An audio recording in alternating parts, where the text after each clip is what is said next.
যে কাজ এই জকিগঞ্জ কানাইঘাটের হবে, এটা কিন্তু কানাইঘাট জকিগঞ্জের জনগণের। এই সমস্ত আমার কোনো কৃতিত্ব নাই, এটা জনগণের সবার কৃতিত্ব। এখন পাঁচটা হয় নাই, এখন যদি বলেন বলেতে আমরা তো পিছনে পড়ে গেলাম, আমাদেরকে অবমূল্যায়ন করা হলো না, এরকম কিন্তু আপনারা ভাববেন না। এইবার হয় না, আগামীতে ইনশাল্লাহ হবে। আগামীতে হয় না, অর্থাৎ এই 5 বছরের ভিতরে আমি চাই কানাইঘাট জকিগঞ্জের জনগণের মুখে হাসি ফুটাতে।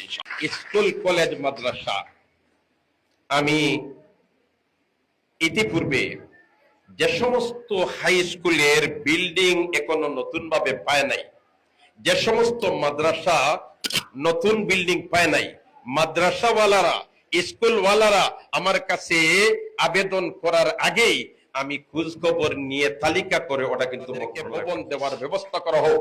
শুধু খালি তালিকা পাঠাই নাই, আমি ডিও লেটারও দিয়েছি। যে ডিও লেটার পাওয়ার জন্য স্কুলের দায়িত্বশীলরা এমপি সাহেবদের পিছনে ঘুরতে হয়, ইনশাল্লাহ আমার পিছনে এরকম ঘুরতে হবে না।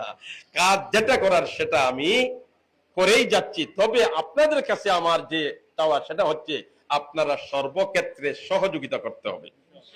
আমি চাই নাই কৃতিত্ব আমার, যে কাজ এই জকিগঞ্জ কানাইঘাটের হবে, এটা কিন্তু কানাইঘাট জকিগঞ্জের জনগণের।